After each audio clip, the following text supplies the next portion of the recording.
And we are live. My name's JP Berg, and this is episode 31 of The Philosopher, the Stoic, and the Teddy Bear. I'm joined as I am by my co-hosts, Kris Erikson and Peyman Askari. How are you gentlemen doing? Doing well, man. How are you? Good. Today we'll be discussing the corrupt Canadian political establishment and the synthetic ecosystem of independent influencers who perpetuate it. That was a mouthful. I had to read that.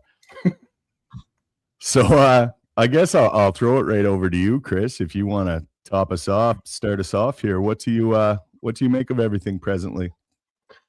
Well, I think it's like after being on this platform for 5 years, it's so cyclical. It's a loop. It's very frustrating to have to watch it and see what's happening to our country. The establishment has a grip. You can say the establishment. You can say the uniparty, right? It's all the ones at the top with all the puppet mastering that's going on. But it's tiresome, right? You're trying to. You can't physically shake people, but you are, in a situation where you see it. And I'm sure, throughout the episode we can go through and just, when was that moment for you, JP? When was that moment for you, Peyman, and myself, as far as that? Oh, and then once you see it, you can't unsee it. And then we find ourselves here trying to figure out how do we wake people up to what's going on. So at the very least, they can be prepared. But it is so hard staring at two cults that operate very similarly, and there's nothing you can do. How do you deprogram inch by inch? So I'll leave it there. Go ahead, Peyman. This is obviously in relation to what happened at the Conservative Party convention and those, the influencers and the fallout. We don't claim to have a monopoly over social media, the three of us. We don't own it. We can't tell people how to think.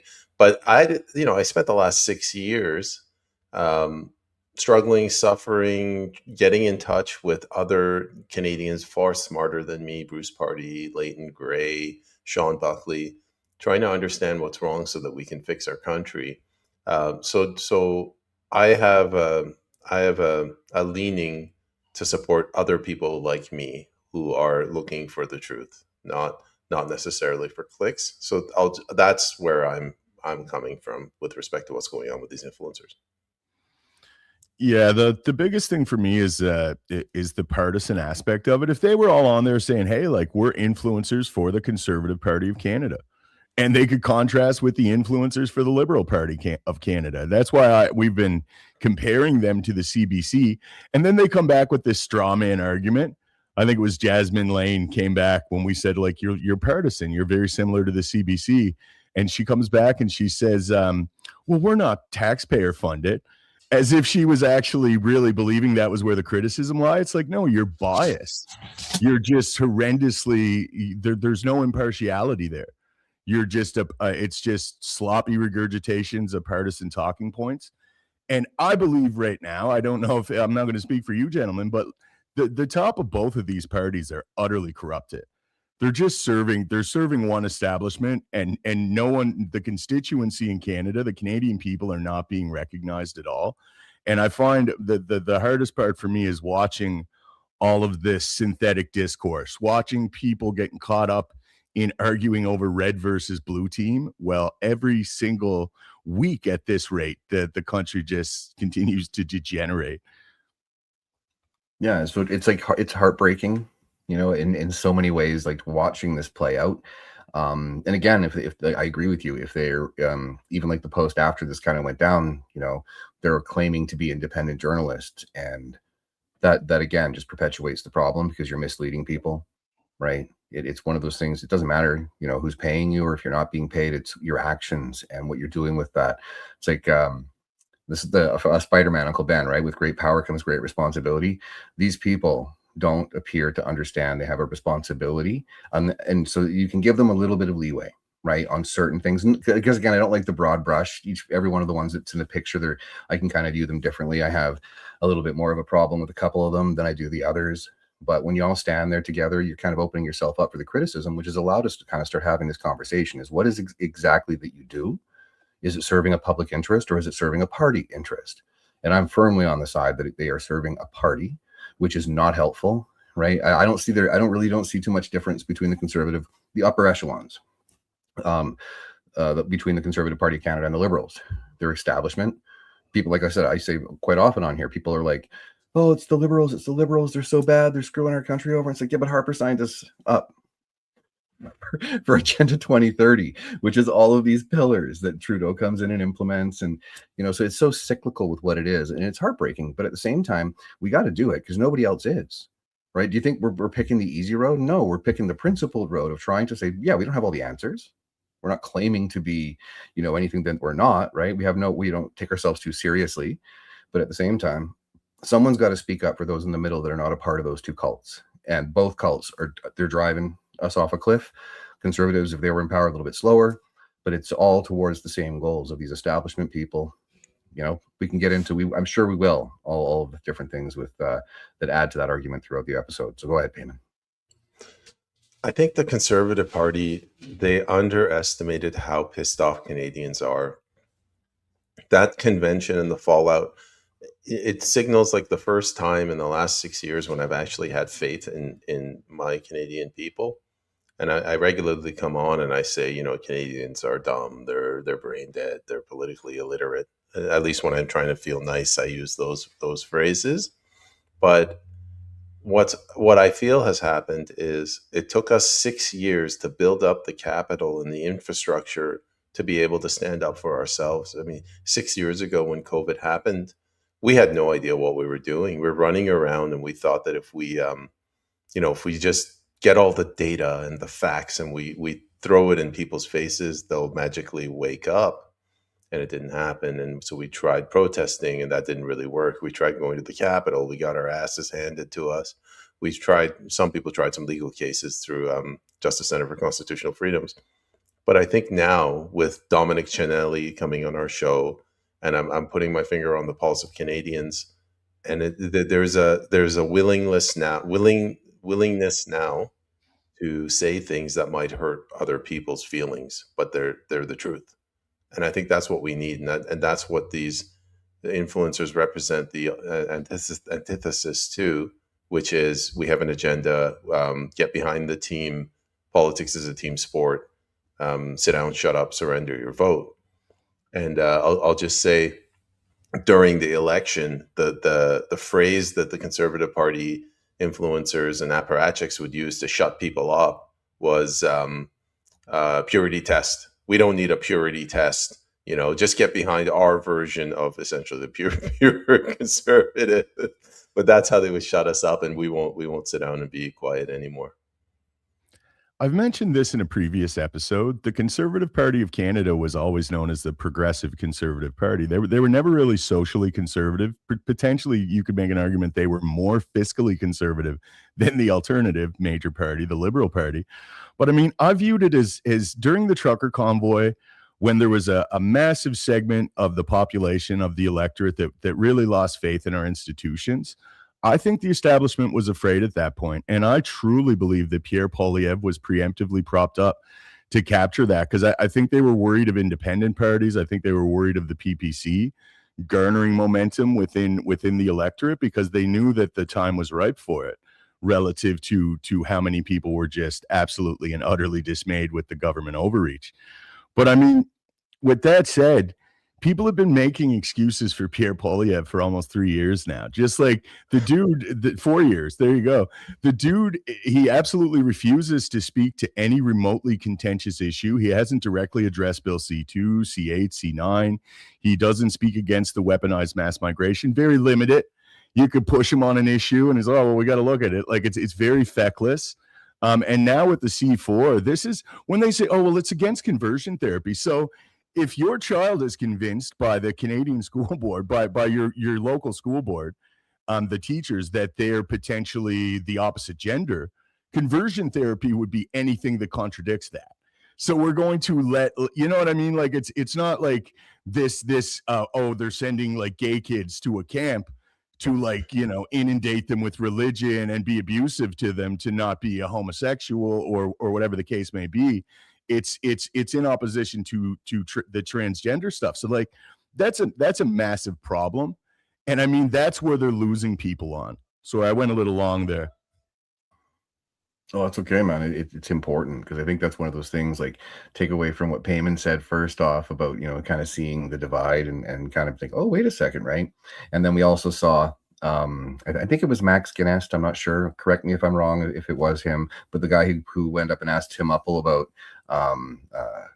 why are non-citizens allowed to vote in your leadership race? And so, I just want to protect the status quo, right? Because if I hadn't seen that and I saw 87.4% support Poilievre, I'd be like, oh my God, really, guys?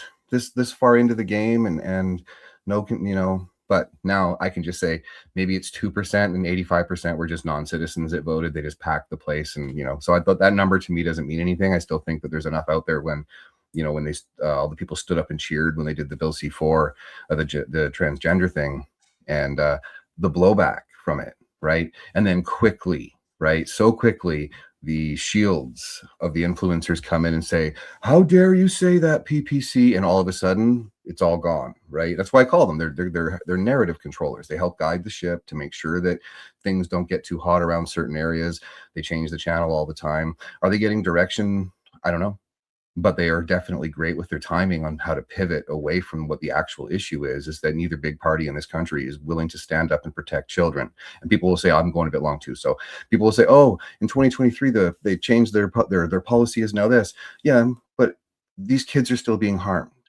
We got to wait till he gets in. Wait, no. If all these influencers went after the party or they all got together and said, hey, we got to protect children, that's where the push comes. And they never do. They just let them get away with it. I'll add it there.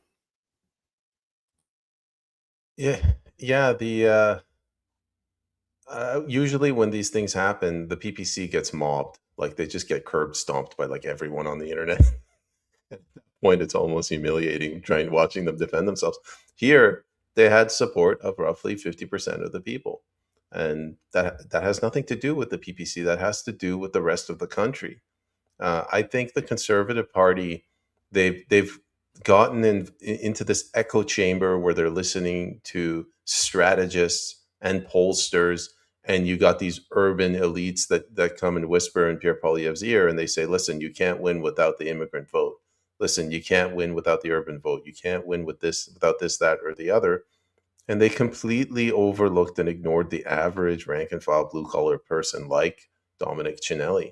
And the resentment was building up and building up. And as that was happening, we're building up our infrastructure, we're building up our communication strategies, our ability to think and discuss issues.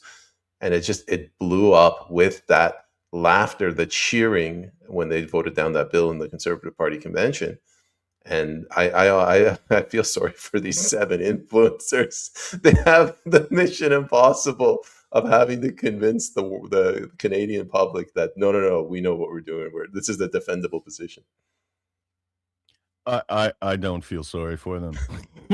To be honest, like I said, I used to follow a lot of them. I supported Pierre Poilievre initially, a couple of years ago, maybe 3 or 4. I have no sense of time, evidently.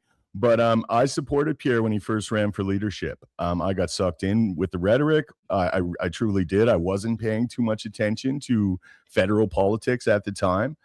And I fell hook, line, and sinker. And that's when I started my account. And for me, I got on here and I didn't know the term culture war grifting, but that's what I was doing. I was fighting with anyone who was putting like a liberal sentiment or a really leftist sentiment up. And I was good at it. I can be, I can kind of elucidate my point well. And I started to get followers, and I started to follow a lot of these bigger accounts, the pleb and whomever, right? I mean, I'm not going to get into names, but then I noticed, like, when I'm ready to scrutinize Pierre, and I was supporting him, I was scrutinizing him as a Conservative Party member. Like, why aren't you speaking to this? This is not enough. Like, I was really putting pressure on him. They were all covering for him. So I started calling them out, and immediately I started to be the enemy. And I started to be blocked and stuff. And that's what really inspired me. I'm going to make a show. Forget these people. Like they're I got to convince everyone that this is bullshit. And I started to realize what was occurring. So for me, that's kind of my origin story, was to literally be in opposition to these fake voices. Because like Canadians are afraid right now. They know the mainstream media is lying to them. And they very apprehensively come on these platforms. And they come on here to see if they can find some independent information, some actual information that's lining up with what they're seeing in their communities. And then they get sucked in by these fake voices. I have no sympathy for that. These people are self-serving. They're using this moment to line their pockets and validate their inflated impressions of themselves. I see them as vacuous actors. Yeah, I don't have any sympathy either. I think it's like, no, you're, but again, like some of them may be a little naive as far as what they're actually propping up, what they're supporting, what they think they're doing, right? So again, like I'm not going to name names. I've been calling them out for like a week and a half now, 2 weeks. But my origin story with regards to waking up to the establishment uniparty was very similar with it when Aaron O'Toole was running. Right. Anytime I tried to ask questions, like why, it was always about why aren't you talking about A, B, and C? Right. You get hammered in the comment section. You can't, got to wait till we're elected. You can't talk about that because the left will tear them apart. And then Poilievre gets elected. The same thing. It's been the same bloody thing since I got on this platform. Always shields, always excuses when we have these feckless leaders that are up there that know exactly what they're doing. I'm in the position, right? You watch where's our country at, and you're going to be okay with the party you support playing footsies with commies. Are you kidding me? Really? That's what we're going to do? How am I supposed to support that, right? And it's the same thing too. The CPC during COVID, the COVID event, right? Get vaccines quicker. That's it. There was no defense of what was happening to the people. No one was standing up and saying, hey, this is wrong. Where's the opposition? It wasn't until the truck started rolling out that I'm like, finally, I got something. The Canadian people, if the opposition, and a big reason the convoy happened, in my opinion, is that there was nothing from the CPC at the time. So the Canadian people stood up and said, if you guys aren't going to speak for us, we're going to speak for ourselves. Didn't go as good as it would have been nice. The ending of that show was not good, but the rest of that time, I finally felt like I was something. And the timing of when Poilievre came out, February 5th, 9 days before the Emergencies Act came down, threw Christine Anderson under the bus. So my origin story has just been that. And then every now and again, I don't stay on it all the time. But with these people, I'm just like, you guys, you're killing our country just as much as the Liberals by you guys just propping up and not challenging your party to change, to get vocal on things. You're enabling them. So I landed there. Sorry. My fellow co-host Andre Meloche is in the comments. He's from Quebec. Quebec had what was called a quiet revolution in the 70s, where they just got fed up with the Catholic clergy running everything. And it was a revolution. Like they had a revolution of the mind. That's what we're witnessing now in the English-speaking parts of Canada, specifically the West. And when we sympathize with America First and MAGA, that's what we're saying. Like we're saying, we need to find some identity for ourselves that's outside of the crown, that's outside of subservience to a monarch, which is what's happening. And then the Conservative Party and just the entire establishment is using the exact wrong messaging and strategy at this juncture. They are vilifying MAGA. Somebody just came out and called Giovanni a Nazi sympathizer for meeting with Trump. They are vilifying anybody that's supporting the independence movement. They're vilifying Slopinski, which is the guy's a monster, but he's calling anybody who's opposes transgenderism as evil. Anybody that questions the residential school hoax as a residential school denier. I don't think this is going to go well for them. They're using the playbook that they used in 2020 when we were naive, and it's just not going to work this time. I don't get this Slapinski character. Of all of them, I look at him. Is he like a savant troll? Is he taking trolling to the most creative, because he's supposed to be on the right and he says the most radical leftist shit all the time. And he's think of it as like if I created an account on here and I present myself as a liberal and I keep saying the exact same things I'm saying as a conservative. It's kind of wild, right? Like, I don't know. At least he's a unique rage baiter. But I mean, lots of these guys are working. That's the monetization on X specifically, but on many other platforms, it really ruins the integrity of a lot of the people that are putting stuff up there, because clearly they're motivated by profits. Everyone is a little bit. And I'm not trying to vilify profit in any regard, but I mean, with this uniparty, like the Conservatives are refusing to be in direct opposition. And if they were, people would come on board with it. If they were came out hard against the mass migration, we don't just have to put a moratorium on it immediately. We have to look at ways to start to reverse this. We at the very least have to get some of the people whose visas have expired out. That would be immensely popular right now. Like it makes no sense from a politically strategic viewpoint. That's why you have to arrive at the conclusion, well, this is bullshit. This is not real opposition. And that's the controlled opposition. But that Carney, man, Carney's so afraid right now that everyone just sees Pierre as the only option. And you get that classic, the dumbest line imaginable, devoid of logic, don't split the vote. So Canadians have been not splitting the vote for my whole lifetime. I'm 42 years old. And we've consistently been getting a lesser quality of life. And I mean, it's getting worse. So there's no logic there. If you're voting for the lesser of two evils, you ultimately still end up in an evil spot. We'll put it that way. Yeah, it's been the same for my entire life, right? It's always been red or blue, right? And it's that don't split the vote. And I'm firm on my position that the CPC is center left, right? So to me, it's like, who's splitting the conservative vote? You're conservative in name, right? If it said progressive conservative, that's fair, right? But it's no different than saying I'm an independent journalist, but I'm totally biased, right? All the word games that they play, and we keep, like JP saying, how do you get, like, take a look, go to 40,000 feet. Is our country better? And one of the biggest examples you can say, as far as we don't have opposition, whether it's the World Health, the pandemic treaty, when you, like, if you go and say, has Pierre ever spoke to these, like, use Grok, use Chat GPT, pick all the stuff you care about and drop it in, right? It all comes back. No, right? And if he does, it's lip service, right? But a key, wouldn't matter, right? If it's the Bloc who's in opposition or the NDP who's in opposition, the key, that point to look at here is how much money has gone out the door. Debo never held accountable. Catherine McKenna never held accountable. All the scandals, all of the money, where is it gone? Are we seeing the Conservatives drag people into committee? And you know, Chrystia Freeland comes in and says, I can't remember exactly what she said, I need $2 billion for this. And it's like, what? For what? With no accountability, no strings attached, right? So it's like this massive kleptocracy that they're all participating in, I'm sure, right?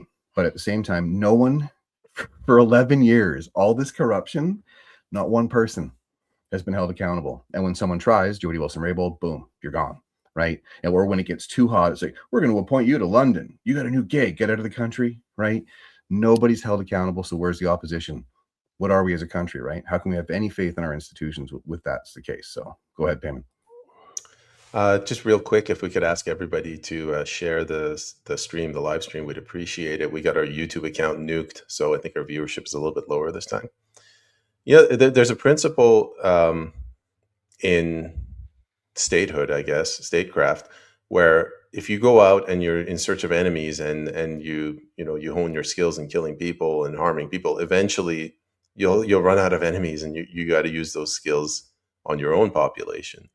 And we're seeing that with the Conservative Party. They successfully, the establishment, the Conservatives, Liberals, just annihilated the People's Party in the last election. I think they got less than 1% of the vote. And now they're turning those skills inwards. So I mentioned Slapinski, these 7 influencers, and a couple of others. They're coming in and they're shaming, ridiculing, and silencing people that they identify as right-wing. So that Corey Morgan did this too in a Juno article recently, and he's supposed to be an above-board, independent, objective journalist. But he, delicately put what happened with the people criticizing the downvoting, the voting down of this bill in the Conservative Party convention as far right, as right extremists, the right wing of the Conservative Party. Well, there's a word for these people. They're called conservatives. So they're using the skills they used on the PPC to shut down this wing, to enable the Conservative Party to drift further to the left and gain the left vote. So when the three of us say it's a uniparty, there is no difference between the Liberals and the Conservatives. It's one big mesh of a party. And I guess you could say we're not in it. That's the real big tent party. It's the uniparty.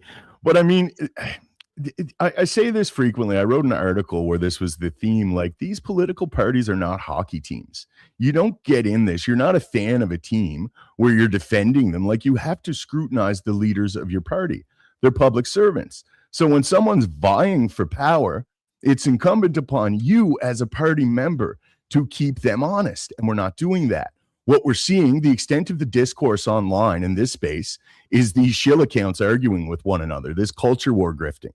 You get people like that Mario dude who just stares into the camera with some kind of liberal rage bait playing up there, and he just goes like this, and then he raises his like well manicured eyebrows. Speaking of that, that's weird. Those eyebrows are a little weird, but I'm not going to get into the personal thing. It's just like they're culture war grifting.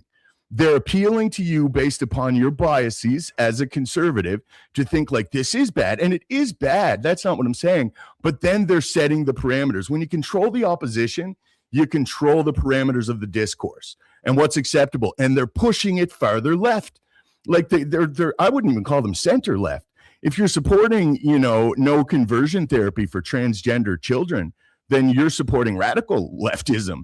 Like that's, you know what I mean? It's like, hey, my 11-year-old was convinced by the culture and the teachers that she's a dude, and I'm not allowed to like see a psychologist to convince her that that's not the case. You know what I mean? You want to make that illegal and you want the state to come in there. That's nuts. That's crazy. That's not remotely conservative. Anyone who's trying to make a case for that or an argument for that is either just profoundly naive or they're working. Fully agree. And I think there was, I'm not sure if we were able to confirm that those MP posts, the texts, but I'm pretty sure they were legit. And it was, I can't remember the name of the MP, but she said that she was more worried about optics, right? Getting attacked by the media, getting attacked by the left. It's like, if you don't have a spine and if children aren't your line, right? It's no different again, like when all the elderly people were kept from seeing their parents, or their kids, in the care homes. None of them were standing up and saying anything, right? There's a lack of humanity in the establishment when it's all politics. The ends justifies the means. That is evil. Evil. You either know who you are and stand up for the most vulnerable people in your community, in your society, or you have no business being an elected official, right? So all the games they play is what's disgusting, but they all play the same games. Go to 40,000 people, just look at it. It's all the same. Michael Ma, I'm a conservative one day, the next day I'm a liberal. All these floor crossers. It's like, guys, it's the same team, right? But as far as views go, when we first launched, it didn't go live to my page, didn't go live to your page on X, either your pages. So I had to go in and actually manually repost your guys's as well, just to kind of get it out there. So that's what happened. Probably a StreamYard glitch. I don't know. Or they could be messing with us. It's all a conspiracy. So that's the reason for if we have lower views today. Go ahead. Yeah, when you're this deboosted, you really start questioning reality. Everything. Everyone's trying to shut you down. Oh Lord, what did I want to say? I gotta sleep more often. Okay, yeah. So what I was gonna say is, like traditionally, you got the left, as the saying goes, they're playing pro football, like full contact football, and then on the right, we're playing badminton, and that's sort of the environment that these candidates that you're referring to, Kris, with those text messages, and the ones that gave speeches in the convention saying we shouldn't do anything that might hurt people's feelings. That's how they're operating. What they're saying is we're just candidates. If we want to be able to win, we gotta drift far to the left. While this has happened over the last 6 years, we've been waking up. We've been growing a spine. We've discovered these two things called testicles. So we're actually standing on principle now. And the Conservative Party, they're going to have to take a couple of punches to the face to realize, like, holy crap, we actually have an opportunity to win in this climate and be conservative. So hopefully we can see that. I don't know if we'll see it quick enough with this election potentially on the horizon. I hate to repeat myself, but the only way we can criticize these political parties are from within them. So if you're not doing it, if you're protecting your guy and you're just jabbing back, then no one's criticizing them. And that's what's normalized now. And you look at them all, and they will say they're independent because, like, that's normalized too, even from a media standpoint. The media was supposed to be impartial. Like they were supposed to endeavor to be impartial, so they would have an authentic voice. But now they take the flights, they get on the stage for the big speech. They're in this ecosystem, and that's normal. But I mean, it's really a shame because we're getting nowhere, and they're not being criticized by anyone. It's really having this aggressive effect. This cycle is occurring where it's just there again. They're going right back to the left. And it's not like these positions would be unpopular. Like honestly, like I've been talking politics for 3 years now, immersed in this federal scene. And I mean, like if the conservatives started coming a little back to the right, they would have a resurgence. It wouldn't alienate this big, because I mean, the Canadian electorate is fairly malleable. Clearly, they've been programmed to believe all this just blatantly detrimental shit. But I'm rambling now. I'll land it there. It's true though, right? Like it well, I don't know. You know, for me, I'm always looking at Agenda 2030 off on the horizon and trying to keep an eye. You know, like they're talking now, and again, example, Carney's talking with Doug Ford and about an election, conservative, right? Ford, right? So I think the more that we are able to do it, and that's the thing, what you just said, right? All of these internal influencers, I call they're shields, they're narrative controllers, right? They have the ability to deflect, to delay, deny, distract, deflect, yes, but they also have the opportunity to shoot some arrows every now and again, and they don't. You think Polyev gives a crap what us three are saying, right? Or anybody else that is not a part of the establishment? No. What gets their attention is when you have these people that they have under their spell for whatever reason. They're the ones internally that can make a difference. And again, there's some MPs that it's not a broad brush. I like to look at it as the upper echelons of the party, the controllers, right? And then you've got the primary shields on the ground that do their work, but there's still people within the system trying to do the right thing, but they're always whipped. Party whips get them in line. You can't say this, you can only say this, or you get kicked out of the club. So go ahead, Peyman. Again, if everybody could share the stream, we'd appreciate it. JP, you just mentioned how the Canadian electorate is malleable, and some of these conservative policies that could be winning platform principles. You're right, and I agree with you. What we're witnessing is the exact opposite. I keep going back to Slipinski. I think he's the most sophisticated of all of these influencers. But they're coming out. So there's money behind this guy, Slipinski, directly or indirectly. And they're going in the opposite direction. They're not going in the conservative direction. They're going in the progressive direction. And these guys all work for the Conservative Party of Canada. So the question that I put to you, JP, but just generally to the audience, why is the Conservative Party of Canada actively pursuing a progressive agenda? No, I believe it's because they're entirely corrupted at the leadership level. They're pushing the same agenda. They are the same party. When I say that, I'm not speaking in a hyperbolous regard. It's not hyperbolic. I'm saying I genuinely believe that they're controlled by the same external forces. Like at this point, I said this before, but not long ago, if you thought there were things above the government that were like external influences that were actually guiding policy in Canada, you could say that's really sensational. Maybe you're paranoid, lay off the conspiracy theories, bro, something along those lines. But now we've passed the point. If you don't understand profoundly in some very real way that there are external forces above the government that are definitely influencing our policies provincially, federally, even municipally, then you're likely naive. So we've come all the way across on that point. And then all of the establishment parties, well, both establishment parties are just pushing their narratives, right? So I believe it's entirely synthetic, and I think it's propped up by these voices. Now, I would only be speculating about if they're paid or whatnot, some of these influencers. But I'll tell you one thing that I've noticed is they're coordinating their messaging. That they're clearly coordinating their messaging because they're all pushing the same thing. You saw it right away with that master level political deflection at the convention. When that video came out and it was shared and it went viral on X where they were clapping for the C4 ruling, it was wild. They deflected that to be like the PPC made you could argue very poorly worded post saying, kind of implying that these individuals were groomers in an indirect way. And they were pearl clutching about that. How dare you, us young independent influencers? And it was disgusting. And everyone just fell for it, man. Here we are. We're discussing days after, weeks after an inappropriate post as opposed to the Conservative Party of Canada supporting transgenderism. Like that's master level deflection. So this synthetic system that I'm referencing, it's working well. Like it's very efficacious. Yeah, and again, I think it would be one of those things where I honestly don't think, well, maybe some of them are, but I'm not sure if the party's directly paying them, but they get paid for what they do. Seriously paid, right? The pleb and Mario and again, is it directly by the party? No, maybe, right?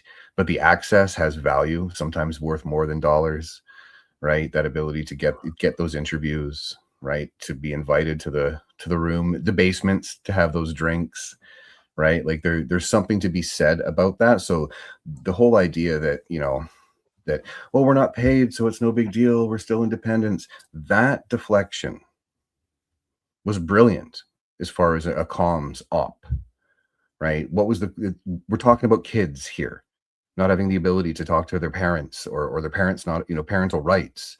We're talking about sterilizing and mutilating children. And you're going to be offended at a post by the PPC and fixate on that? Disgusting, right? Do I agree with the post?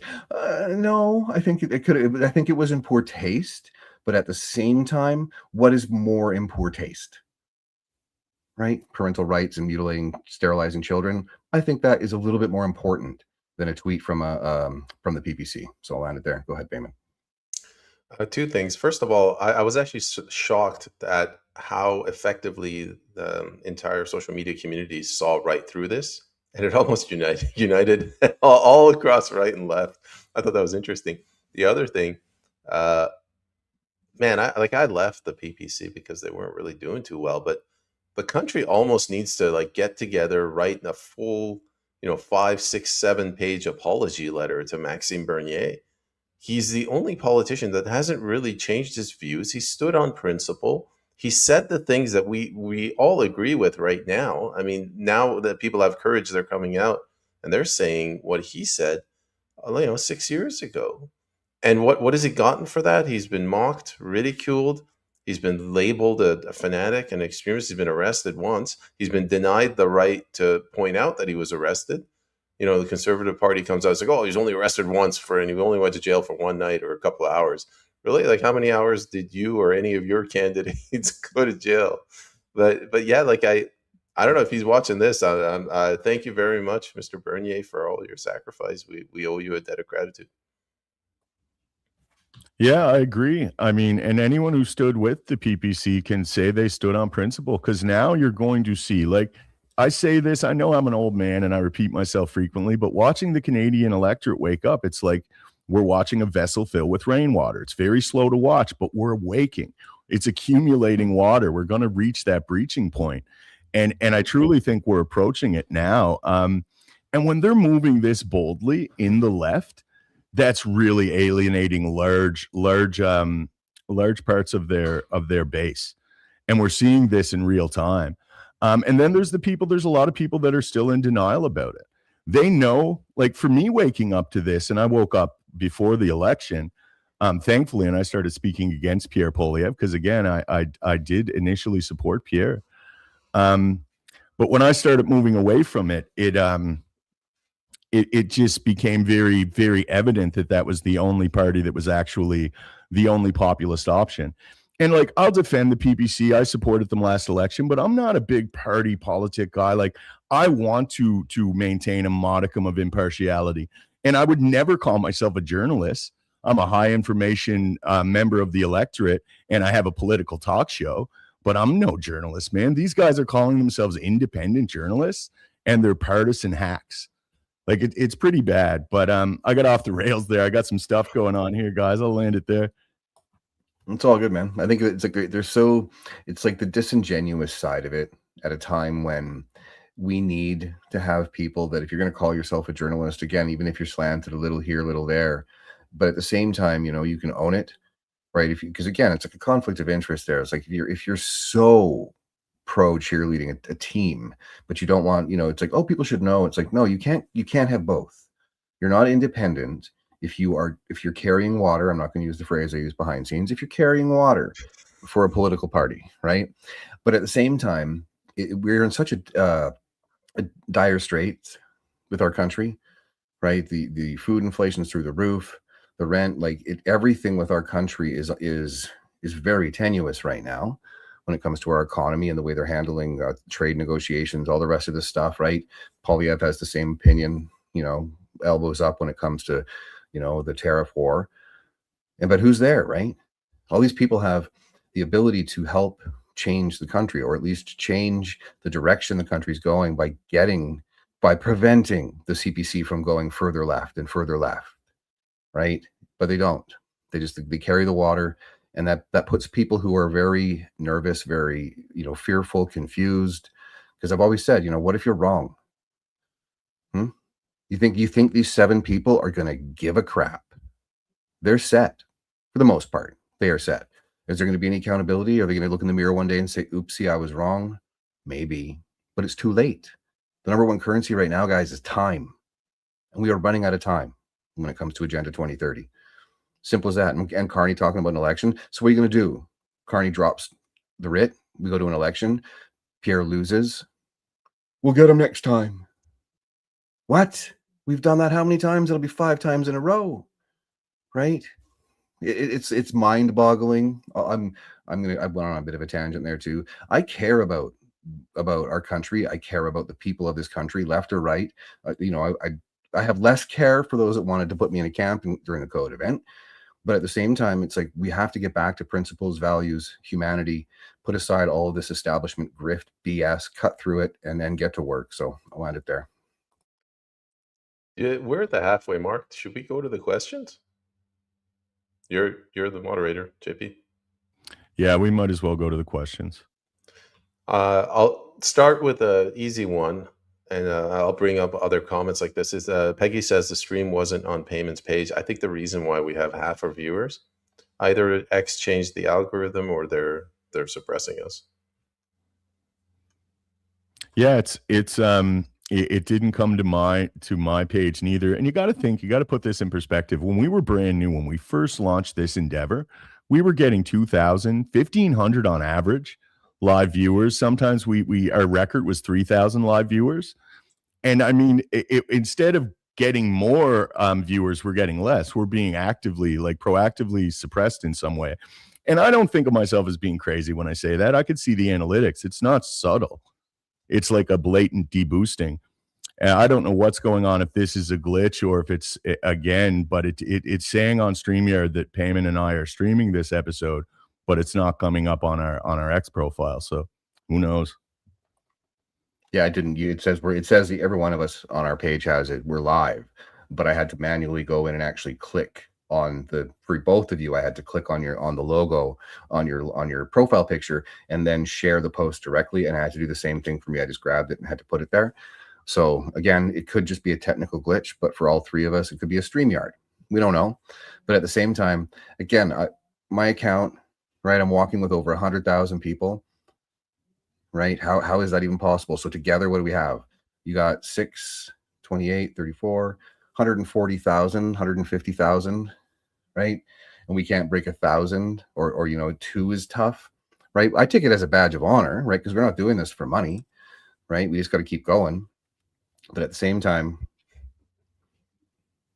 there you go. Yeah, subscribe on Substack. We'll be creative, dancing in the freaking moonlight every night. But today was odd as far as none of us saying we're live, but it didn't actually punch it to our pages. So that's going to have a huge impact for sure. Go ahead, Peyman. So this is the first legitimate question would be from Peggy. The conservatives, they are not the party of conservative values. Pierre says it's the mind your business mindset. So this is a good point. You can disagree with conservatism. You can say conservatism is evil, but don't call your party the conservative party. None of their values are conservative. The Liberal Party, granted, they're not liberal either, they're bigots, but they should change their name to the Progressive Party. That they are a progressive party. The Conservative Party it's not a conservative party, and in my mind, it's not an anything party. They stand for nothing. Yeah, it's the opposite of conservatism. I think the Conservative Party of Canada should be called the Liberal Party, and the Liberal Party should be called the illiberal party, or the radical left party. It's far beyond progressivism.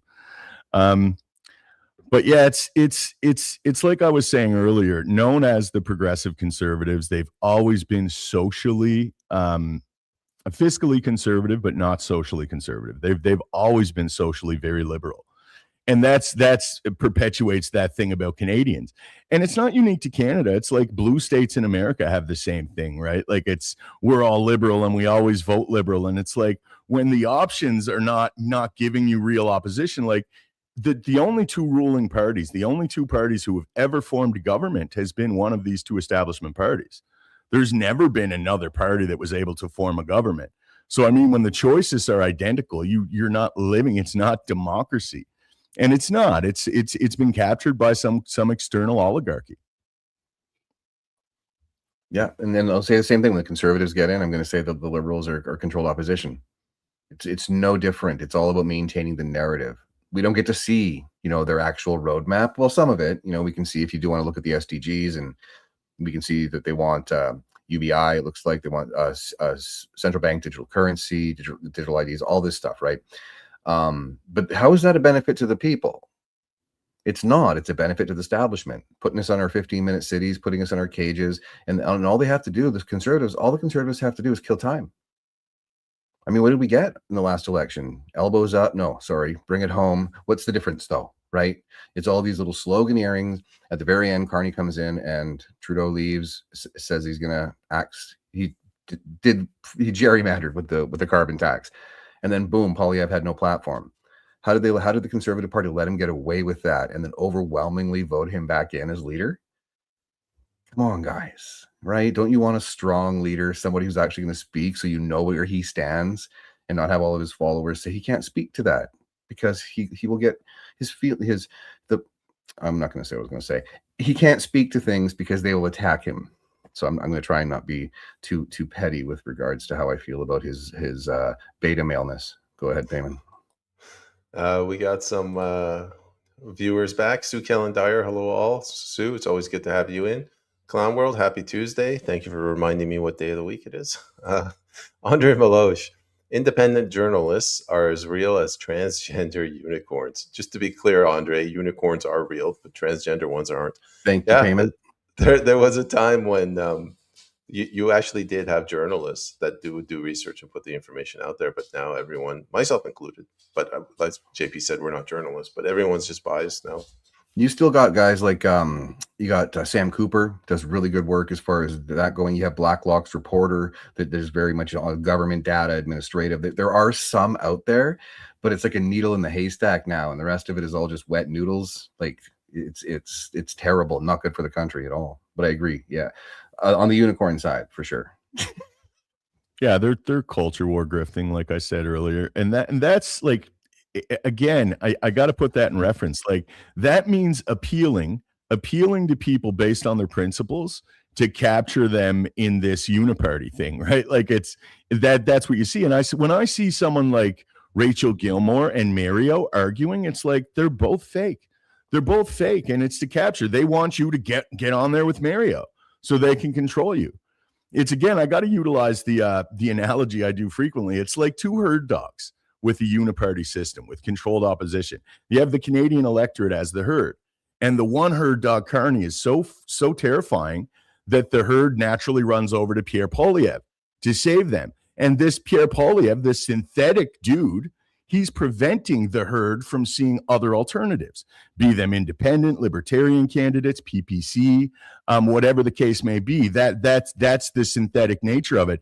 And then they control the parameters of the discourse. This isn't unique to Canada. I frequently say that too. We could say this is like incompetent policies, bad politicians, if it was happening in a vacuum. You look at all the Commonwealth countries, it's the same thing. I mean, and it is, they control both major parties. In Europe, they're far ahead of this. You have third parties gaining relevance in the electorate. But in Canada, we're stuck. That don't split the vote goes deep in Canada. What do we got next? Kirk Reese, thank you very much for reposting the stream. Now, Kirk brings something up. Kirk has always been viewing, he's a military whistleblower, and he's never seen justice. He regularly brings up Bill C-290. It's a whistleblower bill. Kirk, I can't exactly hijack this stream and explain what it is. I just want to say tangentially, the same thing that we're seeing with the Conservative Party convention, where people are finally standing up and saying, no, you have to act conservatively. I sense we're starting to see that with the judiciary where people are willing to stand up for the victims of the last 6 years and say this is unacceptable. Get these judges off the bench. Yeah, I agree. I'm not super familiar with it. The only reason I really know of it is from Kirk mentioning it, but it's absolutely necessary. Kirk's in a large community of whistleblowers. There's whistleblowers from various sectors that are coming out, and they're trying to get their stories out, and they're deboosted, they're suppressed. Anyone who tries to actually help these people, they seemingly get deboosted too. And it's a huge problem, man. And they weaponize the legal system against these people. So, and that's why they desperately require the protection, because we're creating an ecosystem where people know there's corruption, but they also know what happens to people that try to blow the whistle on it. So, I mean, it's creating a disincentive for anyone to have any integrity in these positions. You just shut up and you go along with it. And that's getting us nowhere fast.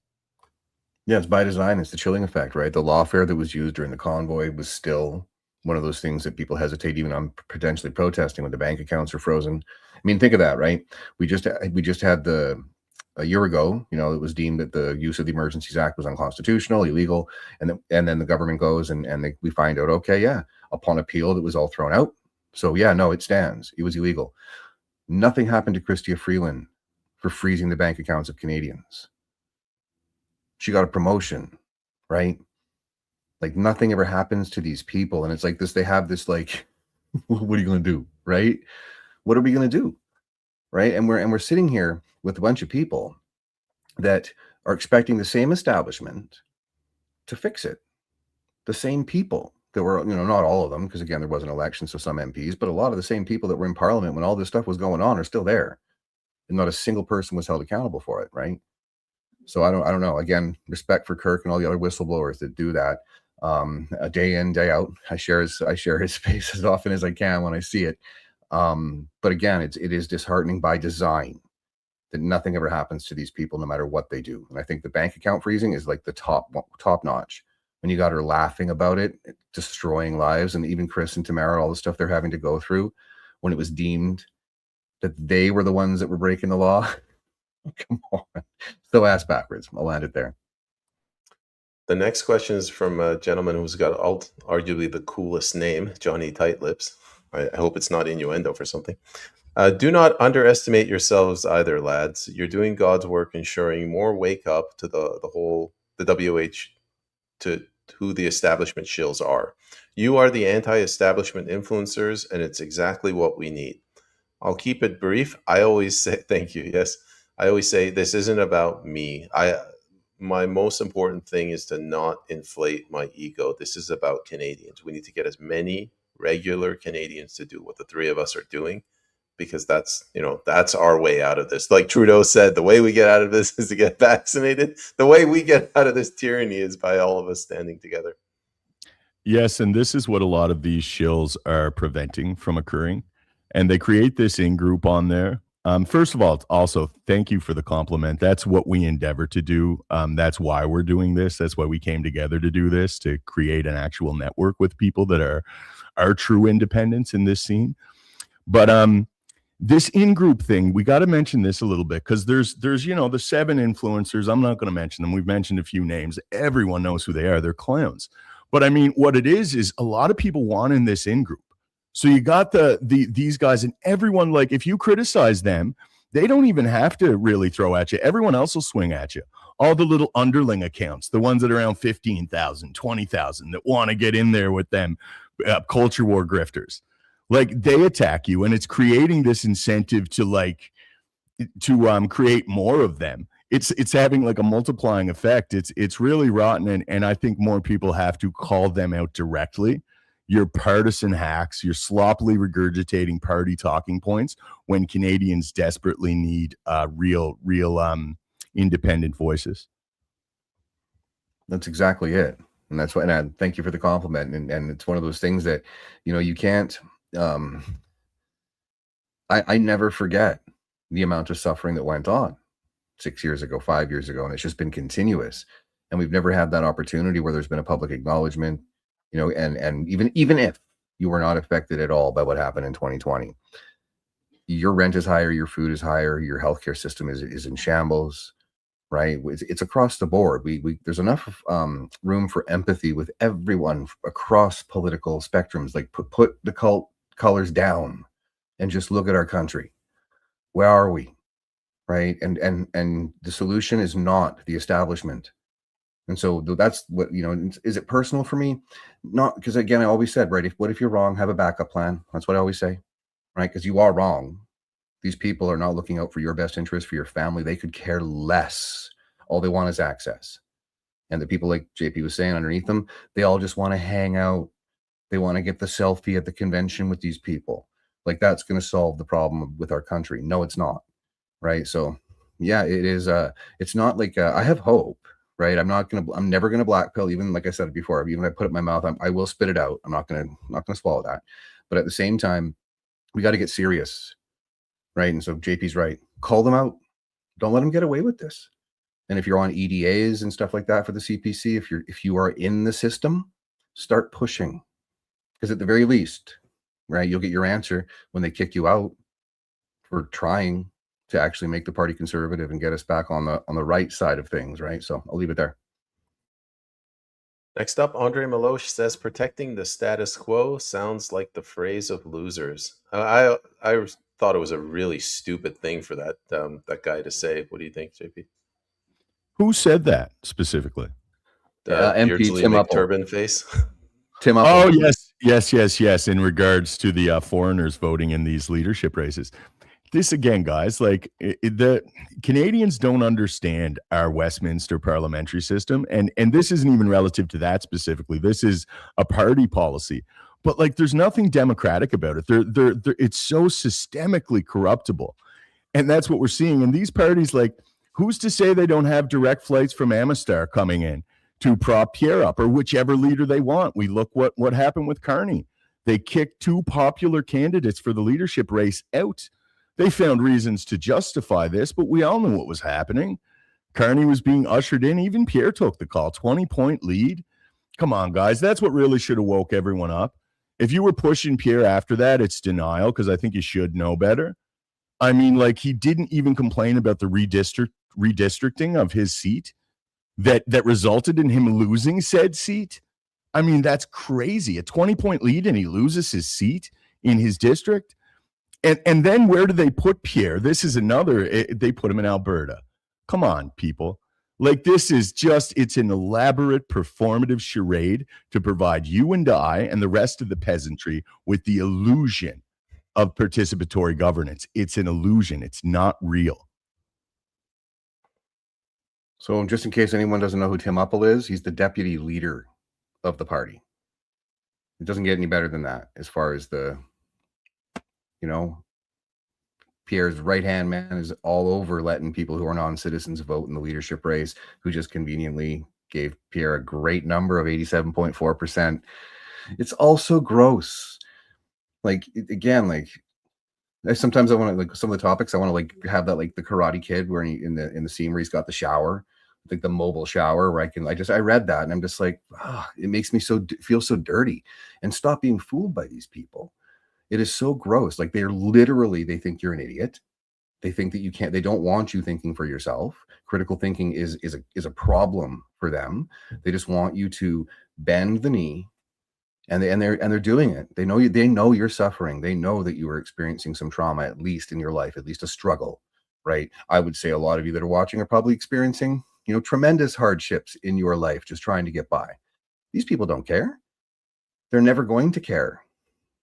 At the upper echelons, they're never going to care. And those that are protecting them, the establishment shield, they know what they're doing, and they don't care about you either. I'll land it there. Sorry, I was just over on Substack to see if there's any comments there. Two things. First of all, if we could get everybody to share the stream, we would appreciate it. Second, if you could go over to Substack and join us there. We're getting nuked and deboosted everywhere else. Thunderbird World Media says, sharing the live video here on X, I really like the alternative show for the people of Canada. Thank you, gentlemen, for giving us more to hear and share. Thunderbird World Media, thank you very much for the comments. Always want to comment.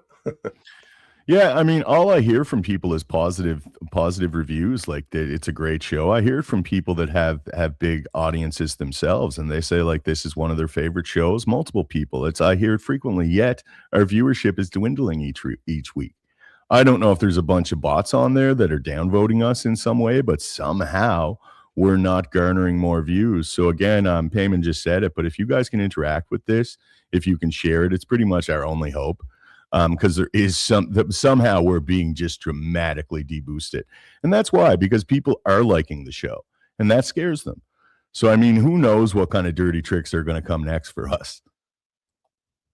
Yeah, it's true. It doesn't, again, like, the deboosting is there to demoralize, right? Not only do they not want your that freedom of reach, not speech, right?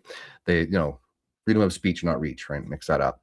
But the deboosting, it's been happening. I said the other day, it's like I used to get more engagement on my account when I had 20K under Dorsey. I have 106.5, I think, right now. Right? My posts go nowhere. Right? It was, oh, you shouldn't be attacking the conservatives. I'm not going to ball tickle people for clicks. Sorry. That was meant for backstage. But at the same time, right, it doesn't bother me because I know that what we are doing is worthwhile. I enjoy the show. I enjoy the preps on Sunday. Like, I enjoy the show, but it is true they are messing with us. So yeah, please, if Substack's probably going to be one of those things that's going to, our page is going to get kicked again, I'm sure, once we have a guest on that is deemed unworthy by or too much of a problem for the establishment. That's what it is. When we're in the middle and we're calling them both out, we're saying, hey, you guys are all screwing us. Of course they're not going to want more people to go, are they all screwing us? Day by day. But that thing at the conservative convention was one of those things I'm like, ooh, is that going to shift the Overton window just enough for people to start saying, hey, you guys aren't conservatives, what are you doing? So I'll leave it there and apologize for the language as far as the ball tickling goes. Mentions it again in the apology. That's bold. I just went over to Substack. We got 6 viewers on there. That's good. I'll keep an eye on comments if anybody asks questions there. We got a comment from Clown World to me when I said I'm tired.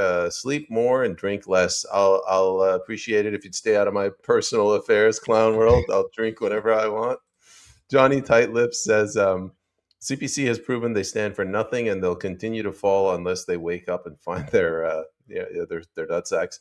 I agree. I kind of said that earlier, but I guess I did mention the nutsack part too. What do you think, JP? I'm falling. Help me.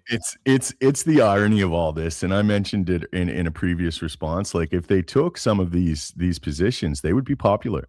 And sometimes what people need in the electorate, where I mentioned we're very malleable, is they need to see a legitimate party take a stance.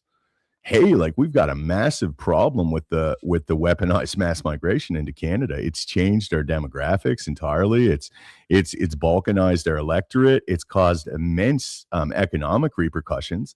When you don't reinforce the infrastructure and you're bringing that many people into a closed system, it's in line with the Cloward-Piven strategy. It's going to destabilize the society.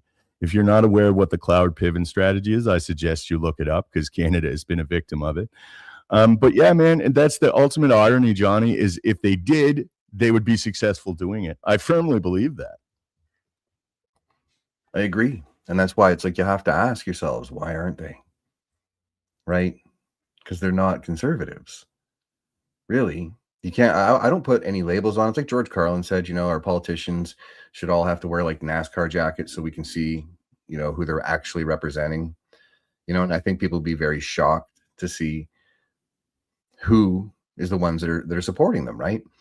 And at the same time, it's not the average Canadian. That's why I said it before. I like the way you titled it better, far better than I did with the title for the show today, as far as the topics. But it's the establishment, it's the commoners, and the establishment is terrified of the commoners actually going, huh? What?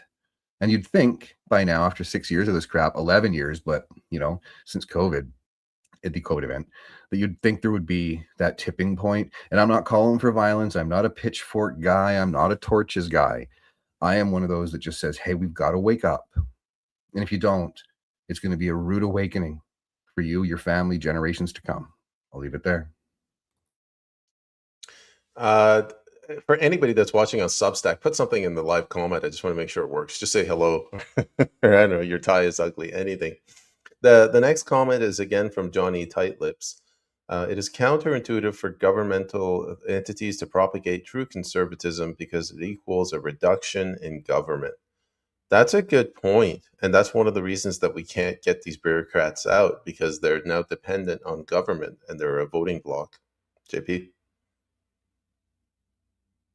Yes, I agree. That's a really good point. And that's what we have. We have, and that's the nature of all bureaucratic apparatuses. It's like they just naturally grow, and that's a power dynamic too. And that's where we're stuck in. I mean, like our ancestors, well, not ours. I mean, look at the Tea Party in America. They went they fought like a revolution, a war over like an imposition of a small tax. In Canada, now this accrued gradually, but we're at the point now where you're losing 42% of your income. 42%. This is a study done by the Fraser Institute. I mean, it's wild. That's what we're paying for. What? To have our communities destroyed, decimated by weaponized mass migration, to have the housing market be unattainable for working people, to have wage suppression in all of our industries. That's what we're funding. So like that's another ironic aspect to it. It's like they're stealing from us with the immensity of the taxation to fund our destruction. Yeah, funding our destruction and giving it away overseas, right? The billions and billions and billions of dollars, right? That is supported by the establishment. Neither one of them says, hey, we got to stop that. They all just be like, yeah, give them more, right? Elbows up, right? So, and that's the whole thing about this, right? Is like that they're screwing us hard. And some people just cannot see, they refuse to see it because that will change their world way too much. No, that can't be true. My guy's going to fix it all. Our team, go team. Do some research, look back and see. They're on the same team. It's very easy to see. And it's unfortunate because many people will never see it because it's just too hard for them to accept. Their brains will not allow them to believe that their team, their cult is also in on it. I'll leave it there. Another one is this is kind of a tougher one from Andre Milosh. Push the entire CPC over the cliff and let's implement a radical version of communism. Those who survive the fall will quickly understand the true meaning of the word conservatism. With this, I'm going to tie it to the Conservative Party convention. It seemingly Canadians have finally reached their breaking point. I don't think this is rock bottom yet, but it's a breaking point where they're starting to say we need to push back against this. And in response, the Conservative Party and their independent influencers, they came out swinging even harder than before. Like Slapinski's like, this is Maple MAGA, far right extremism. So it'll be interesting to see how this plays out. Yeah, it's funny. They shouldn't be concerned with Maple MAGA. They should be concerned with Maple Maoism. I agree with you on the radical communism. And now let's put communism in perspective too. It's really corporatism. It's neoliberal, technocratic totalitarianism. It's authoritarian. Every Marxist system we've seen attempted to be implemented results in fascism. Marx himself called it the dictatorship of the proletariat.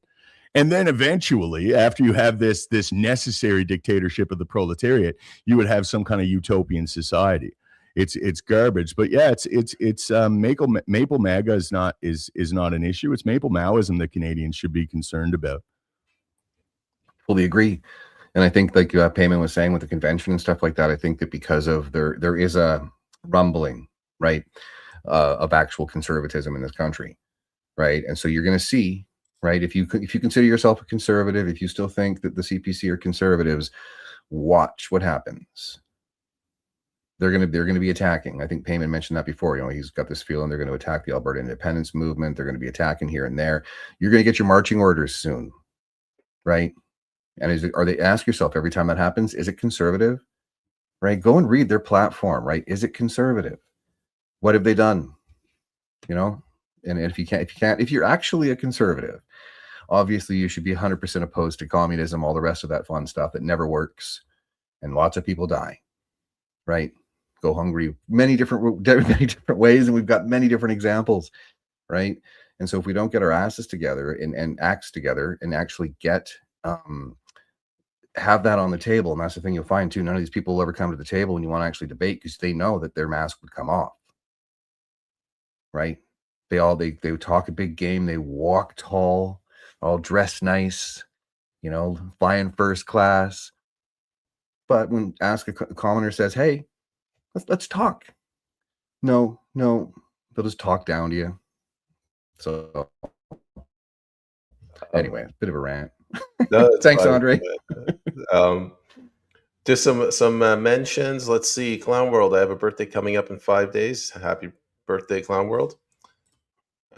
Squirrel Nuts, thank Happy you for birthday. sharing the stream. Sundown 95, thank you for sharing the stream. Did you want to say something to Clown World? Happy birthday, Clown World. I guess Kris doesn't want to wish you a happy birthday. No, I did. Did it not come through? Happy birthday, Clown World. I heard it. I talked over you when you said that. Patricia, thank you for reposting the stream. Clown World, she says, I had zero problem with the PPC post.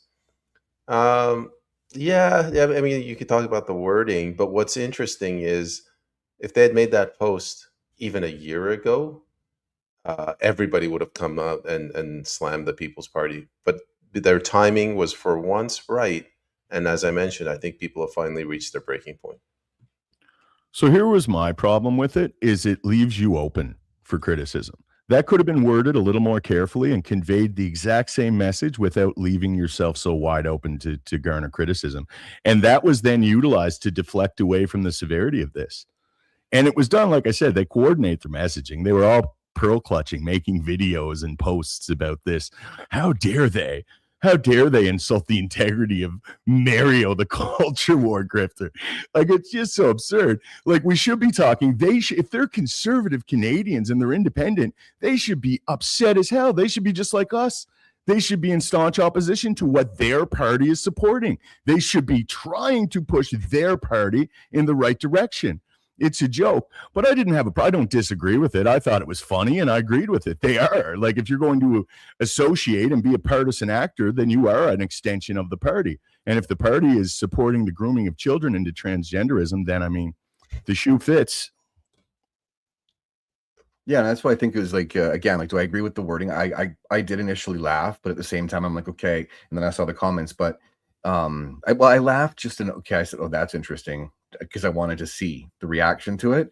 But you're right, JP. It's like, if you're supporting a party that doesn't actually, parental rights don't matter, sterilizing and mutilating children doesn't matter. In that context, what was said by the PPC, okay, I can see that. But regardless, they deleted it and all the rest of that. The best thing is like what Peyman is saying, how people responded. They've had enough of being told how to think when it comes to this. It's wrong. It's a grotesque. We just saw in New York, I think the first, one of the biggest cases, pardon me, the $2 million that was awarded to somebody for detransitioning, right? Like, the harm that's being caused and you're okay with it. It's ridiculous. You defend it or you stay silent. It's so gross. But yeah, again, it's like, I understand why people didn't have a problem with it in certain contexts, but the post itself can be viewed from several different contexts. So a little bit of a tighter language wouldn't have opened them up to that, but maybe they wanted it. I don't know. I doubt it, because they did delete it. So if they actually expected that kind of response, but the data the PPC got, and even just general people, right, like us, to be able to say, holy crap, it was like 50-50. 50% of the people are calling them out. Not a year ago, not 2 years ago. They would have all just been, how dare you, all Greta Thunbergs at once. Go ahead. Having a nervous breakdown managing two streams at the same time. Some funny comments. Clown World says, this is when we said what they should rename the parties, the United Bigot Party of Canada. And Sue Kellen Dyer says the Party and the Other Party. So I thought both of those are clever. We're getting to the end, so I'm going to start lumping some of these together. Are you down with OPP? Yeah, the OPP. That's a good point. Yeah. Let's go actually get that name before somebody takes it. Sue Kellen Dyer says the fact that there was no apology tells you what respect politicians have for people. And any freedom enthusiast says, I cannot trust any pandemic politician. I'm the same view. I will never vote for the Conservative Party ever again. I can't trust any politician. I think they should be viewed in the most skeptical regard. These are individuals who are vying for power. I think we have to normalize scrutinizing them. It's not because you don't like them. This is beyond like. You have a duty as a voter, as a member of the electorate, to scrutinize these people, and that's what we're not seeing. We normalize this joke party politics in this country, where we just get in these teams and we fight, and we get nowhere. The people hurt, the electorate are hurting for it. So I don't trust any politician. You should never, and you should scrutinize everyone and be skeptical of everyone. I mean, come on. Yeah, like I fully agree. As far as like that's how weird things are. One of the guys that was cheering for faster vaccines during COVID and did nothing for the people to defend the charter, the Constitution. It was all just like, right? He did nothing. Not only nothing, the silence actually hurts, right? Yes, O'Toole was the leader, right? But again, the same. He's had numerous opportunities now. I don't think he's ever said anything about Dan Hartman and Answers for Sean. Right, Kayla Pollock, I think is her name. All the people in Canada, and now they're sealing the records for 15 years. All the harm that was done to kids' early childhood development, right?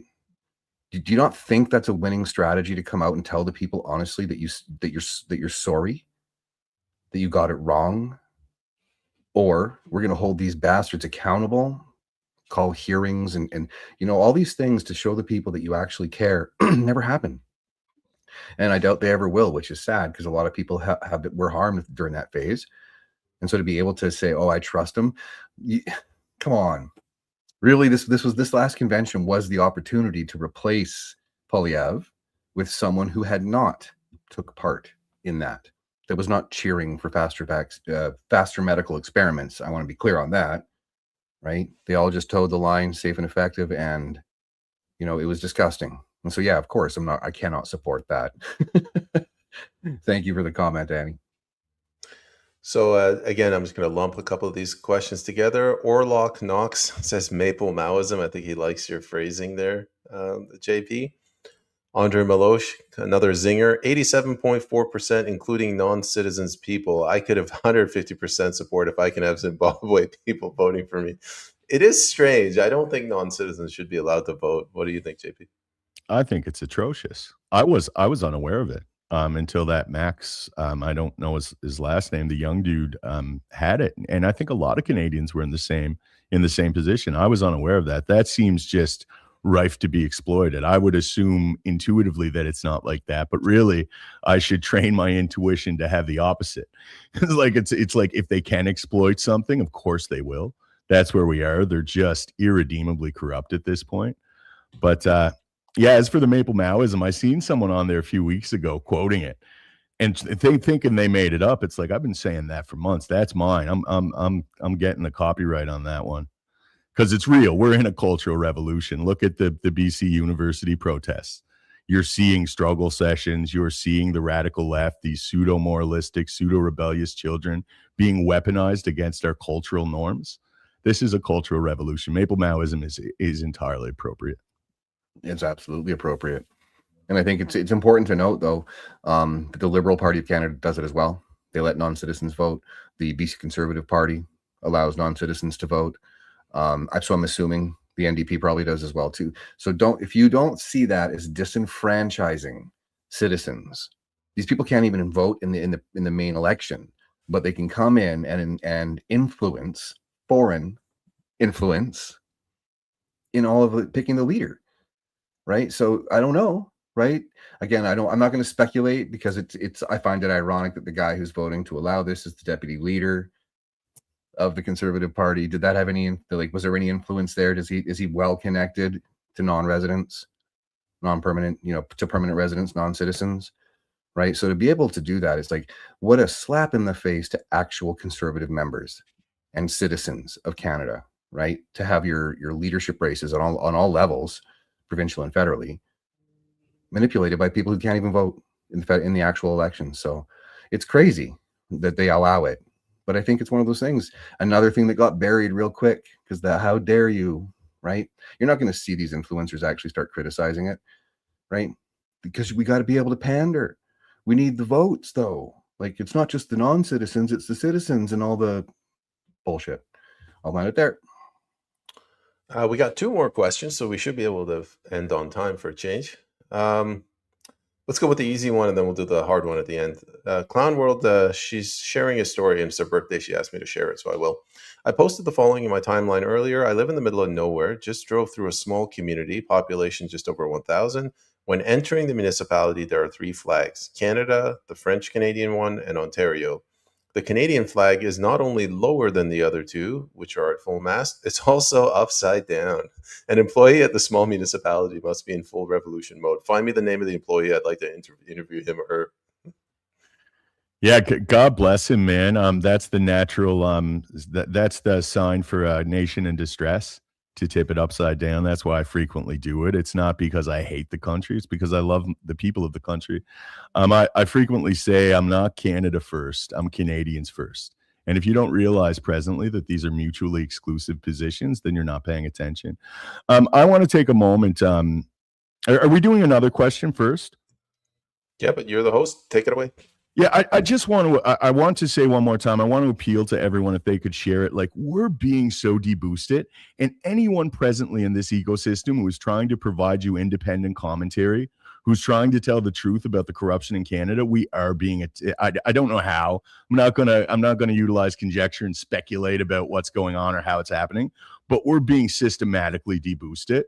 And they nuked our YouTube account. Like, they're really trying. So if we have any hope, we have to appeal to our small fan base to really push our content, really share it, interact with it, even share it to someone that you think might enjoy it. Send it in a DM. Like, that's the only way we're going to spread is through organic reach, because this algorithm is relentless.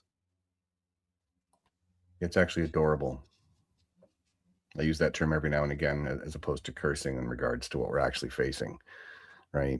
But at the same time, yeah, if you know groups on Facebook and other things, drop it in there. If you like the content, again, it's one of those things where we'll never know. We can't really speculate, as far as that goes. But we do know that there is an audience, and the feedback I get in the DMs, and when talk to people on the phone, they love it, right? And so we're going to keep doing it.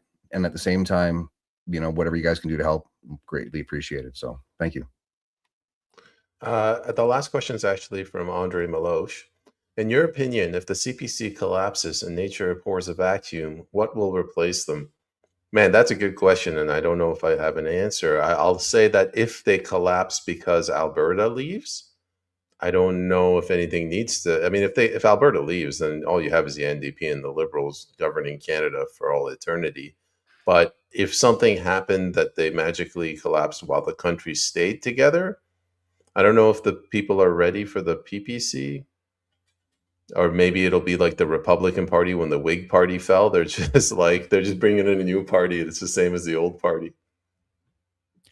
I think that any alternative like the PPC is going to be attacked just like the PPC have been, and it was very effective. Looking forward, I think independents are going to be the future of affecting our federal political system. That's the only way you can ensure someone is going to represent their constituency. If I'm voting for you, I want you to represent my interests, and I want that to be clearly stated and understood. I think a massive independent movement with the premise of like even a united independence. And I know that sounds like a contradiction, but I mean independents who are going to push policy for their constituency, but they're going to unite to have a more effective voice. Almost like independents that are forming temporary coalitions to oppose a well-entrenched establishment uniparty. That's when I try to think logically and strategically as to how we would have a hope of influencing the federal system, particularly. Provincial, you got a bit more hope, but that's corrupted to shit too. But I think it's independence. I think that's potentially a viable option for the future. Some hope, a white pill. I agree. I think on the first note, I don't think that we'll ever see the CPC collapse while Alberta, if the country remains whole. I think there's just too much. Will they ever win an election again? That remains to be seen, right? But at the same time, I think if Alberta drops, the CPC's done, right? And if Alberta drops, you can imagine Saskatchewan, it's going to spread, right? And I agree with you, JP. I think that even if you had like a united independent party or something like that, right? The one difference with that party is there's no party whip. right? Like that's the thing that kills it, is that get in line, whoopsh, right? You don't, if you speak out of turn, you're out. It's like, no, if you got a bunch of independents that they're obviously not going to agree on everything, but at least having the ability to affect change, almost like a union in a sense. It's like, yeah, but you're still allowed. You know, your principles, your values, everything's on the table. You got a very like a very tight but small group of these are the rules as far as to be a part of it, but without the party whip and without the party establishment breathing down the necks of everyone. You know, I could see that as a possible way, but you know, I think that right now, you know, the odds of the CPC collapsing, I think they kind of already have, but that remains to be seen. The polls tell us differently, but what we're seeing on the ground today and every day, people are getting sick and tired of a leftist party pretending to be conservative. So go ahead. I yield back to you, JP. Yeah, that's about the extent of it today, guys. I want to thank you guys all for coming out to interact and share and everything you guys have done. And one more time, I want to shamelessly self-promote. If you guys could please share. Like I said, man, when we started this, just totally started it, brand new podcast, we were garnering 2,000, 3,000, well over 3,000 for our record. And I mean, we had big guests, and it's not going up, it's going down. And the feedback we're getting would indicate the opposite of that. So I have to then conclude that we're being attacked in a very unfair regard. And I know that's the case because, as I stated earlier, everyone who's trying to actually present an alternative viewpoint is being deboosted. It's pretty much wide open now. So it's absolutely crucial that you guys support and share it. And we're very appreciative for it. With that said, my name's JP Berg, and this is the Philosopher, the Stoic, and the Teddy Bear. Cheers, guys. Take it easy, everyone.